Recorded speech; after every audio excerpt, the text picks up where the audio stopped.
Selamat pagi teman-teman.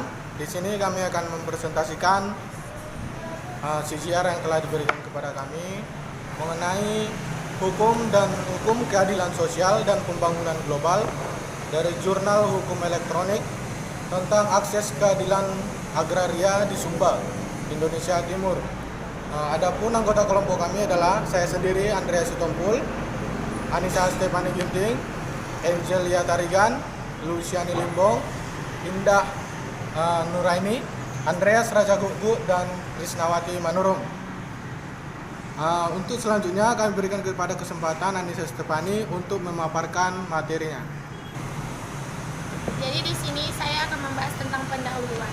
Sumba adalah daerah marginal. Daerah ini jarang dihuni, dengan lahan yang luas yang tidak diolah tetapi hanya digunakan untuk mengembangkan ternak, berburu, dan meramu. Dalam konteks seperti ini, perusahaan mengklaim tanah kosong ini menjadi lahan untuk bercocok tanam untuk produksi energi terbarukan. Untuk membenarkan mereka, perusahaan menggarisbawahi bahwa mereka tidak mengklaim properti tanah. Mereka menerima izin dari pemerintah untuk menggunakan tanah untuk bisnis mereka. Perusahaan juga mengklaim bahwa perkebunan mereka akan menciptakan lapangan kerja bagi masyarakat miskin di pedesaan tersebut.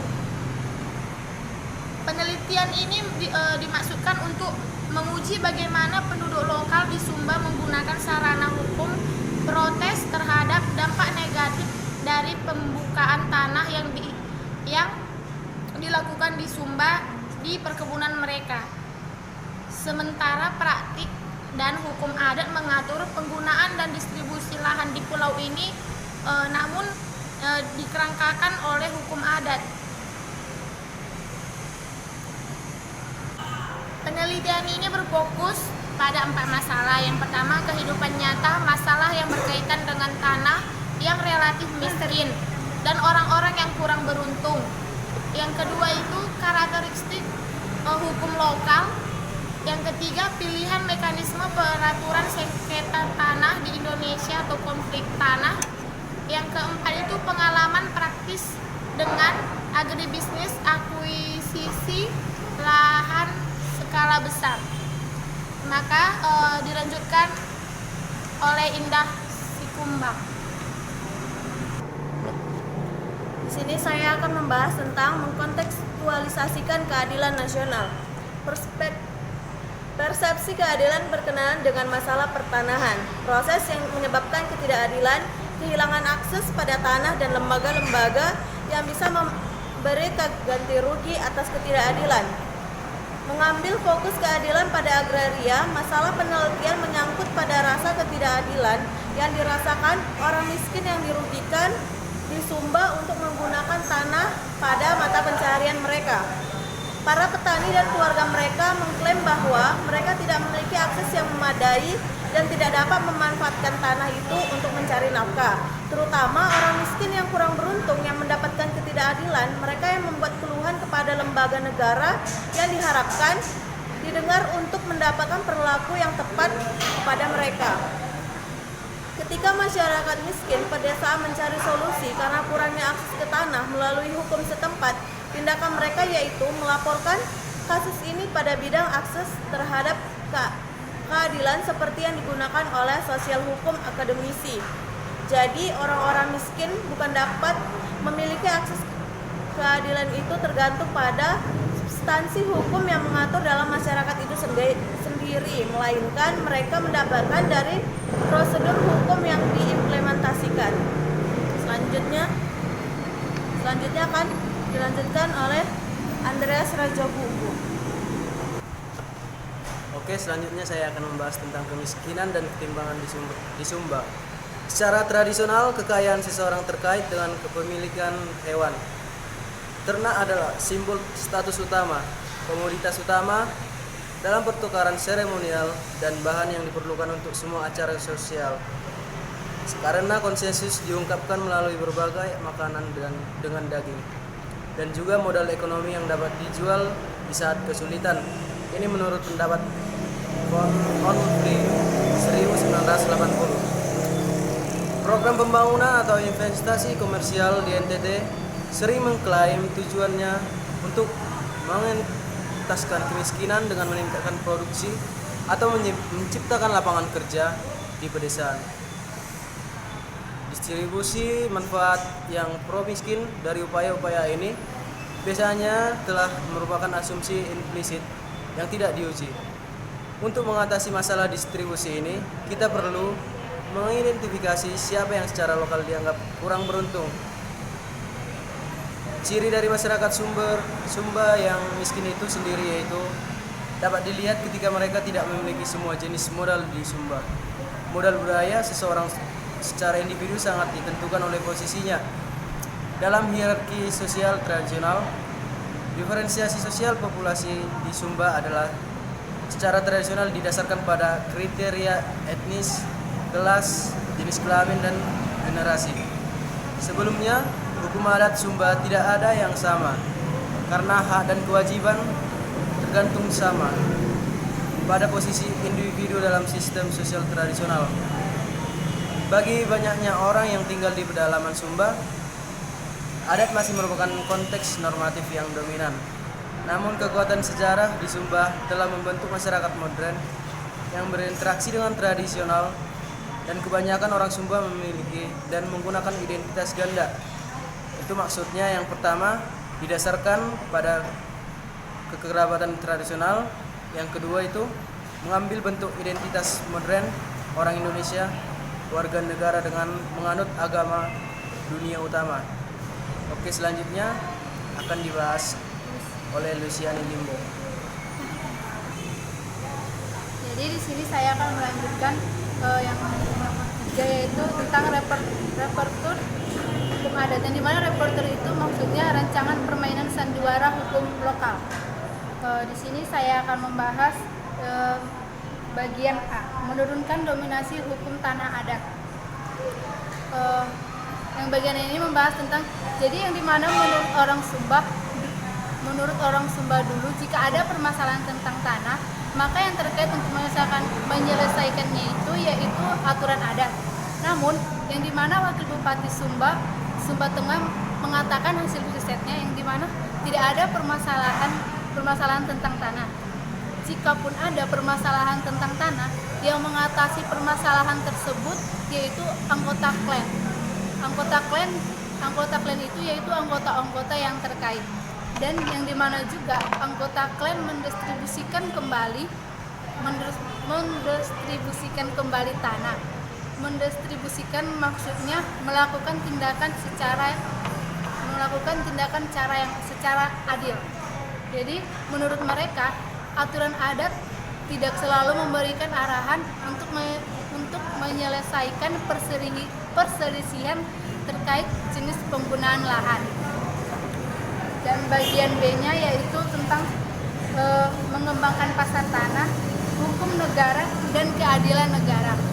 Nah, yang dimana tanah di Sumba dulunya diolah sebagai persawahan, namun akan tetapi hasil panen dari sawah tersebut sangat rendah, sedangkan harga tanah sangat mahal dan tidak sinkron. Namun akan tetapi tanah tersebut diganti jadi perkebunan. Tanah yang rendah biasanya tidak terdaftar dan yang mengklaim juga tidak ada. Maka dengan diolah menjadi perkebunan, menurut mereka maka akan banyak yang akan mengklaimnya. Jadi menurut orang Sunda seperti itu. Baiklah, selanjutnya akan dilanjutkan ke Saudari Angel. Selanjutnya, saya akan menjelaskan tentang negosiasi tanah untuk perkebunan. Di sini ada dua kasus. Yang pertama itu kasus di Sumba Tengah dan juga di Sumba Timur. Di mana pada kasus kedua ini sama-sama tentang di mana adanya para pemilik lahan mereka berdua adalah sama-sama pemilik tanah. Namun perbedaan dari keduanya ini adalah satu adalah pemilik tanah dan satu lagi adalah buruh yang bekerja di tanah tersebut. Nah, yang pertama itu adalah kasus Sumba Tengah, di mana Sumba Tengah ini pada tahun 2007 lalu datanglah PT Cicilia Sara Abadi ke Sumba untuk mendirikan sebuah perkebunan jarak yang didorong dengan baik ataupun mendapat dukungan yang baik oleh para pemerintah di Kabupaten Sumba tersebut, dan di mana Dinas Pertanian tersendiri mempromosikan bahwa para petani perkebunan yang ada di sana harus menanam yang namanya tumbuhan jarak, sehingga mau tidak mau para petani yang ada di Sumba Tengah harus mengganti tanamannya menjadi tanaman jarak yang sebelumnya adalah tanaman mete. Nah, yang menjadi permasalahan dalam kasus perkebunan ini adalah bahwa petani yang berganti tanaman tersebut tidak mendapatkan perhatian yang baik oleh pemerintah ataupun dari perusahaan Cicilia Sara Abadi ini. Namun mereka dibiarkan secara mandiri dan juga dibiarkan secara mandiri untuk merawat dan juga mengolah daripada tanaman tersebut. Nah, jadi saat tanaman tersebut panen ataupun dari proses tanaman itu tumbuh, petani jarak yang ada di sana mendapatkan banyak kesusahan, sehingga mereka merasa kerugian yang sangat besar, di mana mereka kebingungan untuk merawat dari tanaman ini dan juga cara mereka untuk memproduksikan, sehingga ada petani yang berinisiatif untuk menjual ke kota. Namun saat mereka menjual ke kota, harganya tidak sesuai dengan biaya produksi mereka, sehingga mereka mendapatkan kerugian. Dan di mana di sini mereka karena sudah tidak lagi bisa untuk menyeimbangkan antara pengeluaran dan juga pemasukan dari tanaman jarak ini, mereka meminta bantuan LSM. Nah, LSM ini hanya berpihak pada si pemilik tanah ataupun orang yang memiliki tanah, sedangkan orang yang bekerja di perkebunan tersebut tidak mendapatkan perhatian daripada LSM ini. Nah, selanjutnya